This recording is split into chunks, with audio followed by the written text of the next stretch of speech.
How we doing? Happy Monday. Let me get set up here. Monday is my mentoring day, so I spend the day mentoring my team.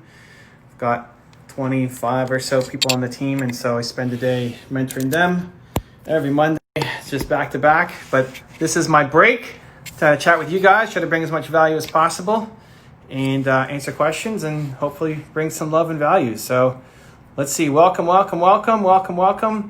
I see Dr. Let's bring him in. Let's bring him in. And there he is. Welcome. How's it going, my friend? Good. How are you? Doing great. How is quarantine life treating you?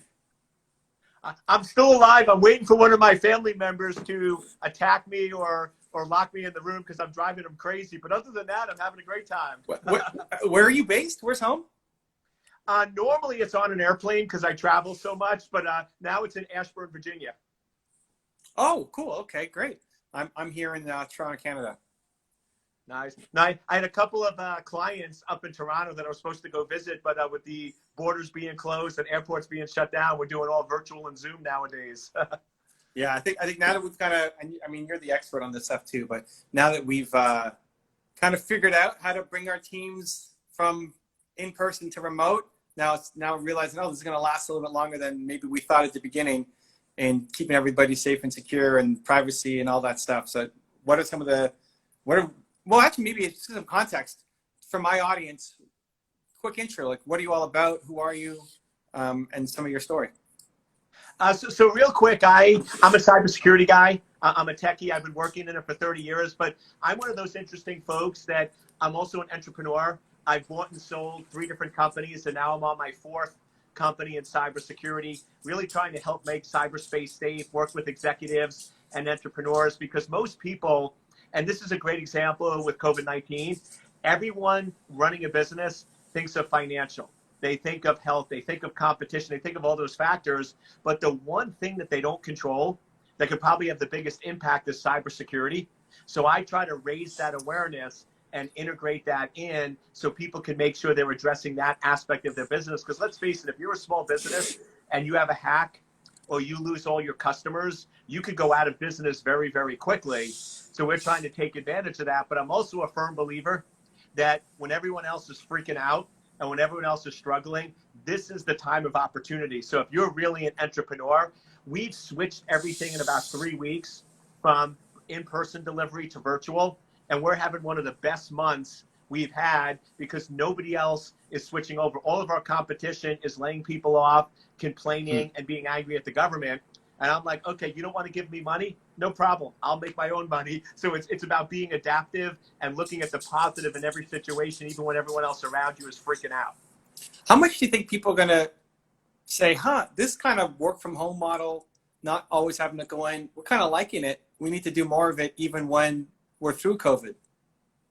I think it's going to become the new norm because what a lot of people are realizing is, well, wait a second. Instead of my employee leaving their house at 7:30 in the morning and being in traffic for an hour and getting to work 8:30 or 9 and then leaving work at 5 and not getting home till 6:30, what if they work 8 to 6? They're more time with their family.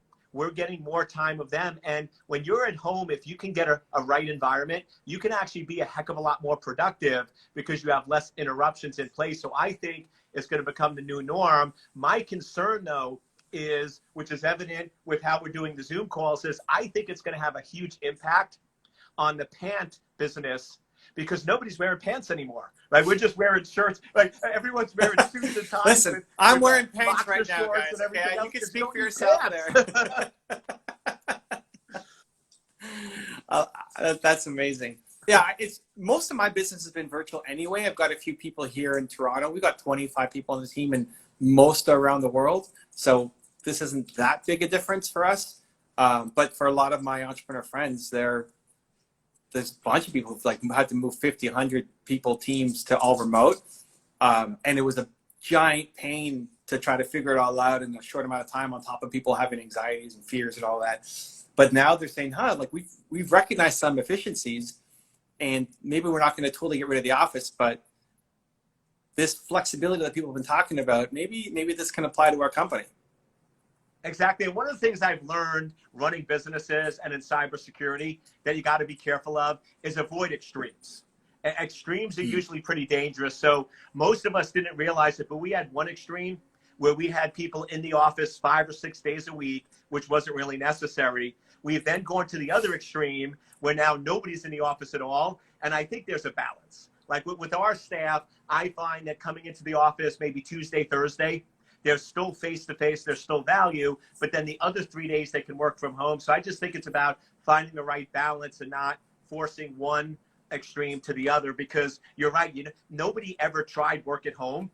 And now I think they're realizing that, hey, it's not as bad as we thought once we figured out all the little kinks. Yeah, kind of forced to do it. Yeah. Why cybersecurity? Like, you've been an entrepreneur, multiple businesses. Why is this the one that you're now saying, I'm going to hang my hat on this industry? Because I basically get paid to break things, find problems, but where companies are really going to give you the big bucks is creative solutions. So I'm one of those creative folks. I always like coming up with new ideas, and nothing wrong with accounting or doctors or those types of fields where it's pretty much set solutions. I have friends that are doctors, and yes, they always have to research, but they have a set number of prescriptions, they have a set method, and very typical in terms of how they follow. In cybersecurity, if you're good today and you don't stay up and come up with new solutions, you're going to be obsolete in 3 to 4 months, because the attackers are always figuring out new ways around it. So because I'm one of those folks that love to be creative, I love looking at something and coming up with crazy ways of doing things. That's why I think I was gravitated to cybersecurity, because there's always a new challenge. And I will tell you my favorite word. If you want to get me motivated, if you want to turn me into a pit bull, okay, and I will not let go, say something's impossible. Okay. And I love that. This morning, I got a call from a hospital that's getting hit with some ransomware. They're getting targeted. And basically they said, listen, we talked to 3 other companies and they said it's impossible. We can't fix this issue. And I said, what did you say? And I said, did you say the I word? And I'm like, we're in, right? And we've already given them some actionable things that they can do. We're logging into their systems tonight and going to fix some things. So to me, it's just being super creative and trying to solve problems that other people have given up on is what I just love about cybersecurity. Every day is a new challenge, and every day you got to pull out the creativity or you're not going to survive. And I think, honestly, it's a message that a lot of my audience can resonate with, even if they're not in cybersecurity. Just the willingness to keep going, to find a solution. A lot of times it's their family, their friends telling them it's impossible. Like that dream you have, it's not possible. You can't do it. You don't have the education or the finance or the background on it. So what's your message to entrepreneurs who might be watching and somebody's told them that their dream is impossible, but they really want to do it? I would say you have to recognize that people that love you and people that care about you don't want you to get hurt. They want you to be safe, and they want you to have that set paycheck. And I'll tell you, I had the same issue where I worked for the government. I worked for the CIA for 10 years, and it was a great job. I wouldn't get laid off. I'd have a pension in 20 years. And when I said I wanted to leave and start my own company, my wife, my parents, my in-laws, they're all like, don't do it, don't do it. It's not that they didn't believe in me, but they didn't want me to get hurt. They didn't want me to get failures and things like that. But you got to remember is when you're an entrepreneur and you're at the top of that mountain, you could play it safe and you won't get hurt and everyone will protect you. But when you jump off that mountain and you live your dreams, you're going to get cut up. The parachute doesn't open right away and you're going to get cut up, and loved ones don't like to see you get hurt. So you just have to recognize that they're not putting your dream down. It's not that they don't believe in you. They just don't like you hurting and they're trying to protect you. But there's a point in your life where you have to say, you know something, enough is enough. And it's funny because for a couple of years, my dad and my mom and my in-laws all thought I was nuts. And now that I'm doing very well and I'm providing very well for my wife and kids, they're all like, you know something? That was the best thing you ever did. Right? Now all of a sudden, they're like, it was their idea. But you just have to remember that sometimes it's your dream. It's no one else's dream, and other people aren't going to get it. And that's why there's so few entrepreneurs. If entrepreneurship was easy, if starting businesses was a simple task that nobody got hurt, everybody would be an entrepreneur. So you just have to recognize you got a unique gene.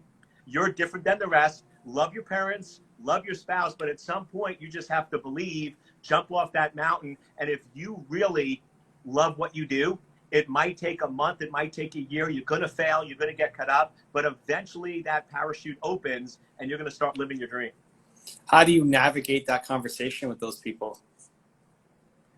So sometimes it's as simple as, I understand what you're saying. I hear what you're saying, but this is a dream of mine. And what I find works really well is I'm not going to be happy unless I give it a try. I'm not going to be happy unless I try building my companies. And what I found works well for me, and today you can get the balance, is if you have enough skills and you built enough relationships, you're always employable. So how I finally convinced my parents was, I said, listen, I don't have any kids. We have enough money in the bank. My wife's working. The worst case scenario is I'm giving myself 3 years. And if it doesn't work in 3 years, I can always go back to the CIA. I can always get another job. I can always go in, and we're not going to be any worse off than we were before. So I think as long as you let them know that you're still employable and you can still get a job, you're not burning the bridges, then I think you're good. And that's probably where I'm a little different than some entrepreneurs where they're like, oh, your current job, you got to burn the boats. You got to make it so hard, like you got to get fired so you have no other option other than to start your company. I think, honestly, that's a little dangerous and reckless. I think you can still burn the boats and incentivize yourself without burning the relationship. So I think it's a slight difference there that you want to be careful of. It's always good to be able to have a few things to fall back on. You just don't want to count on it or be reliant on it. It's one of those things that it's very mixed opinions on. We've done a bunch of videos on, like, should you have a plan B or not? And it's a very divided camp. So to me, and I know it's going to sound a little contradictory, but to me, you tell your parents, your loved ones, and the people that want to keep you safe that you have a plan B. You let them know there's a plan B. But as soon as they leave, you burn it, you throw it in that thing, and here, there is no plan, right? I right now, even with my wife, because I have 3 kids that going into colleges, things are a little crazy. As far as my wife's concerned, I have a plan B, a plan C, and a plan D. However, when I get up in the morning and I come in my office, there's only one plan, right? If I fail, I'm going to get up again and I'm going to keep trying. In my mind, there's no other option. So I think you can give other people the perception that there's a plan B and C to make them feel better. But if you're a true entrepreneur, deep in your heart, when you talk to your friends and buddies, there is no plan B. There's one option. It's going to work. Now, what I think I'm going to do, like if you asked me in January what my service offerings were, they're completely different than they were now. I literally, in 72 hours, had to switch my entire product offering, but it's still in the same area. And what I was able to do is get out in front of the competition. So now we essentially created a new market that no one else thought of, and we're now dominating that category because we were able to act quickly and no one else was. So I think it's important to have options and execute quickly on those, but never give up on your dream of building a company. I love, well, people in the live chat are loving you, saying they love the motivation, great success story. Do you have ambitions to share entrepreneur wisdom, books, speaking, be a face beyond cybersecurity? Absolutely. It's one of those, because when I work with some of my coaches or with my team, they're like, Eric, you're too broad. You got to stay narrow. You got to stay narrow. If you really look at what I believe my gift is, my purpose, and I think that's a very important thing. A lot of people talk about passion, and I think it's the wrong word, because you could be passionate about a lot of things. But I believe everyone is put on this planet for a specific purpose. And I believe my purpose is to help and encourage people and make them safe. Now, it just happens that my current swim lane that I'm in right now is cybersecurity. But I also give talks on motivation, not giving up, following your dreams. I coach a lot of younger people on how to be an entrepreneur. So I believe down the road that Secure Anchor, I'm going to build it, I'm going to sell it, and I'm never going to retire. If you find people that love what they do, they don't retire. They just keep, I mean, Bill Gates still works, right? Richard Branson still works. I'm going to still work, but I think down the road, I'm going to be giving a sort of technology motivation, because I think I have a niche of how you can take technology and apply it in a way to build companies. Because I go to a lot of the motivational seminars, from Tony Robbins to all those folks out there. And what I find is most of the people in the audience are coaches or real estate. And it upsets me that there's very few people at these entrepreneurial events in technology. And I'm like, why is that? Because what I find happens is a lot of really brilliant technologists, they go in and they get hired by entrepreneurs, and nothing against this, but the entrepreneurs make all the money and the techs don't, right? Because if you get hired at a company, you're making money for somebody else. And what I really want to do is teach technology folks how you can wear both hats. You can be an entrepreneur, you can share your technology with the world and still make money. Because one of my huge sayings, I have it up on my wall, is if you're not willing to live your dream, other people will pay you to live theirs. And I find so many technologists have great ideas and they go hired and work at another company and they make somebody else rich on their ideas when they could use their ideas to provide for their family and provide for themselves. So I really want to see more technologists become entrepreneurs. I love it. Well, we still got a little bit of time left. If you guys have questions for Eric, put it down below. We'll ram through a couple of them here. One is, Eric, if you want to pursue your own business, but you're scared because you may not find another job, what should you do? So a couple of options. One is, it's where you are in life. So if you're 22 and you have enough money in the bank to survive for 6 months, and you don't have a wife, you don't have a kid, I would say jump. Just start the company and you're going to be hungry enough, you'll be able to find work. I'm also one of those people that don't be stupid. So if you have family, kids, and you can't go more than 2 months, what I find is you're working a 9 to 5 or a 9 to 6 job. You don't have to watch Game of Thrones. You don't have to play games in the evening. Most people don't realize it, but you have 4 to 6 hours a day that really is negotiable time. You can use that. Now, spend an hour or two with the family. That's awesome, right? Exercise for an hour. That's great. There's still 3 or 4 hours. Build your company on the side and give yourself specific goals. Say that I'm not going to let myself do X, Y, or Z unless I find 2 new clients, and then start going out and doing some work for free. Go out there and say, hey, I'll do an assessment for you, or whatever your skill is, I'll do the books for you. Whatever it is you're specializing in, and start to build up a few reference clients. Because right now, 95% of my business, and we're approaching 8 figures, is all referrals. We do very little marketing because I do so many favors for so many people that when somebody needs cybersecurity, they're always referring Secure Anchor. So build those relationships, start doing favors, and you'll find in 5 or 6 months, you'll get so much work. And when you get to the point where your part-time job, your dream, is interfering with your full-time job, then you can quit, and then you'll have so many resources that you don't ever have to worry about going back. Nice. Chantel's written in to say she's trying to get her products into stores and wants to create a business proposal. What would you look for in a business proposal to work with somebody? What I'm looking for in a business proposal is, first thing is the market space. What is the space that you're in, and is there really an opportunity there? Then the second thing I'm going to go in and look at is, what's the competition that's out there? And then ultimately, the final thing I'm going to look at is, what's your differentiator? What's going to make you different from that competition? Why would somebody buy from you over somebody else? And to me, that's the part that I think a lot of people miss. And I'll use the example of coaching or real estate. When I run across these people and I'm like, well, what makes you different? And they're like, well, I'm selling real estate. No, what makes you different and unique from everybody else? And I'll tell you, it could be something. I have a friend of mine.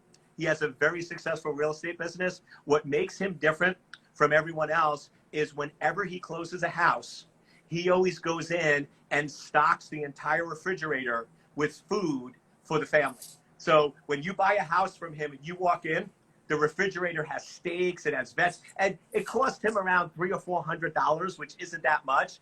But now all of a sudden, everyone's like, the worst thing you do is you move into a new house and you don't have food that night. And if you buy from Richard, you do. And I tell you, he's killing it just because he has that little unique angle. So it doesn't have to be something crazy, but it just has to be something that you can get known for that people value or want. I love it. Good job, Richard. Exactly. Nina's asking, how do you differentiate between passion and purpose? So passion is something that you enjoy doing. So for example, you might have a passion to play golf. You might have a passion to ride horses. You might have a passion to knit or do things like that. But your purpose is your unique calling of why you were really put on this planet. And what I find is purpose doesn't change, your passion does. And a great example of that is the reason why kids in school switch majors, because they take a psychology class with a great professor and they get passionate about that. And then I'm going to major in psychology. And then they go next semester and they take a computer science class with a great professor and they become passionate about that. So passion are things that you enjoy and like doing. Purpose is something that you love. So for example, I have a passion for cybersecurity. I like fixing things. I like helping make people safe and secure. Honestly, if that went away, as long as I was still helping people, I would be okay. So my real purpose is to help people and protect people and make them safe. It just so happens right now that that purpose is aligned with my passion of cybersecurity. But like you said, I could see in 8 or 10 years that my new passion becomes helping new entrepreneurs and might be helping build out new IT infrastructure. So the two need to align. When your passion and purpose align, that's the rocket fuel. But you need to recognize that the purpose is that one thing that you're always going to do, even if you have enough money. So to the question, I would say if you have $200 million in the bank, you have your 3 G6s, and you're sitting on the beach and you're bored, what would you still do? That's your purpose. That's really that unique purpose of what you would still do even if you didn't have to. Oh, we're getting so much love. This is so helpful. Yeah, preach. OMG, great advice. Thank you, Eric. Game changer. So you're getting lots of love. This maybe you gotta hop into this circle a little sooner than a couple of years. I mean, I love it. you're already crushing it, man. People want the YouTube channel. They want the book. They're waiting for more Eric. Okay, so Nina's following up. She's saying she basically has 2 different ideas. So she wants to address the prison system, mental health, and elderly abuse, and like is trying to figure out which one to do. So how do you decide between 2 ideas that you have? So first, I would say, what's the commonality? Is there a common bond between it? And I don't know this space, so I'm just speaking out here. But like when I hear those 2 things, like the elderly and the prison system, one thing that I think of that's common to both of them is abuse. I hear cases where prisoners are abused and not taken care of, and I hear cases where elderly are. So maybe the common bond is awareness. And once again, I'm just spitballing here, but maybe you come up with technology where you could do monitoring in these locations to auto-detect abuse or come up with cases where people are not treated correctly in those areas. So 2 pieces of advice. One is if you have multiple domains, find the common ground. And second, don't try to boil the ocean. Get it narrow, because like my son, he's an entrepreneur. He's 20 years old, and he's like, Dad, I want to build an electric train system across the entire United States. I said, great. You have 0 money, 0 funding, 0 experience. Break it down. What's more granular? And we keep break it down. And it finds out one area he's focusing on now is the recharging of the batteries is one of the biggest problem with the train system. So he now found a very unique area to focus on. So start small, get very granular, focus on one area, grow that, get known for it, and then from there you can branch to the next area. I like you're getting Eric for President 2020. No way, seriously. You can thank Jackie. You can thank Jackie for Eric for President 2020. Listen, so let's role play. You're President 2020. What's the first change that you make? First change, and this one I'm spitballing, but I find sometimes those are the best answers. The first thing that I would make is I would go in and I would change the entire welfare system to incentivize people to work. Because to me, the problem now is you have smart people that are on welfare that have lost confidence in themselves. They don't believe in themselves. They had abusive bosses, abusive spouses, and they just have given up on life. Everyone has a unique purpose. So what I would really focus on is let's get these people some training. Let's send them to training where they start believing in themselves. They start getting their confidence. They start building up skill sets. And let's start getting those people back to work. Because to me, somebody who's homeless or on the streets or not working, they have a unique purpose that they're not fulfilling right now. So let's help them believe in themselves, get that skill set, and let's encourage people to work instead of, and right now I know we're in bad times, but my problem with a lot of the stuff that Congress is doing right now is they are incentivizing people not to work. They're incentivizing people to stay home. And I'm like, that's the wrong thing. Give people money to take training, right? Give people money to take and read your books. Give people money to go back to work. But let's encourage people instead of reinforcing bad behavior. I like it. I'm smiling because people are commenting, I'm going to vote for Eric 2020. So when you launch your campaign, you know, it started here. Hey, so since we're winging this, you want to be my running mate? I'm Canadian. I'm not allowed. Actually, I don't know. Can a Canadian, do you have to be born in the U.S. to be vice president? I think you do. You do, yeah, because president and vice president are the same thing. So you have to be 35 and born in the U.S. Darn, okay. Right. Because if you die, then I'm taking over, right? That's yeah. Exactly. So I'm Canadian. I can't do it. Well, just transition to that. I know we got a couple minutes left. Now is the time where a lot of people are not working. They're not putting their max effort out. They may feel disconnected from their purpose. They're sitting at home, you know, watching Netflix and just kind of getting by. What skills or resources or books do you think people should be consuming right now where they may have a little bit extra time on their hands so that when we get through this, they're going to be on top of the world? Yeah, if right now you've lost your job or you're laid off or you're unemployed, you have been given the greatest gift from the heavens, which is time. You now have time, and please, nobody get mad at me. And I normally wouldn't say this out loud, but because this audience I think is different, I will. If you're spending that time watching Netflix for 4 to 6 hours, shame on you.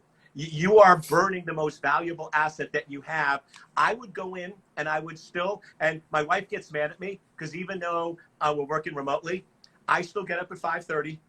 I still exercise, I still get dressed, and I still work a full day. And she's like, but Eric, no one else is working. And I'm like, exactly. That's why I have a competitive advantage. So if you're laid off, pretend that you're not. Go in and get up at 8 in the morning and start. One of the best assets out there are books. So I know I see a lot of people with a lot of the classics. If you haven't read like your classics, Napoleon Hill, I mean, everyone talks about Think and Grow Rich. I actually prefer Interview with the Devil. Is actually my favorite one, but any of his series are great. I mean, all these books are out there. Start figuring out what your biggest issue is. If your biggest issue right now is you don't believe in yourself, then start reading books and taking courses on self-confidence. If your biggest issue is that you're afraid, then read books on overcoming fear. If your biggest issue is not knowing what to do, then read some of the great entrepreneurial books like The Hard Thing About Hard Things. That's a great book. Or The Blue Ocean. That's one of my favorite of how do you find your blue ocean. Or Play Bigger. That's one of my other ones I just finished reading. What I love about Play Bigger, it's all about find a unique category. And that's actually the strategy I use to build virtual offerings to actually have one of my best months ever. So I would go in and find books and resources and think you could read a book a day. So that means in a week, 7 days, you could read 7 books. Do you know most people read 5 books a year? So you do that for 2 years, you're 3 years ahead of everybody else. So don't waste this time. Use it to build up your skill set, build up your confidence, and then come out of this even stronger than before. I love it. Well, people in the chat are loving you. They're saying that I should run for Canadian Prime Minister while you're going for president. We'll work on some trade deals between our countries. There we go. Thank you for the love and the time and the energy and the wisdom and inspiration, Eric. For people who want to dive further into your world, where do you want them to go? So on the cybersecurity side, if you go to secureanchor.com, that's my website. But like you said, I love helping people. So I don't always do this, but I find a connection with your audience. So my email address is ecole, E-C-O-L-E, at secureanchor.com. So if you have questions, comments, also most of my social media is DRERICCOLE, Dr. Eric Cole. So find me online, shoot me an email, go to my website. I'd love to connect. People are asking like for a list of book recommendations. So if you're doing anything public facing, that might be a good place to start. Awesome. I love it. And I read 2 to 3 books a week. So I got my nice list, so I could easily send that out. But that might be a good blog post I'll put together tonight. Love it. Thank you, Eric. Thanks so much, man. Okay, take care. Cheers.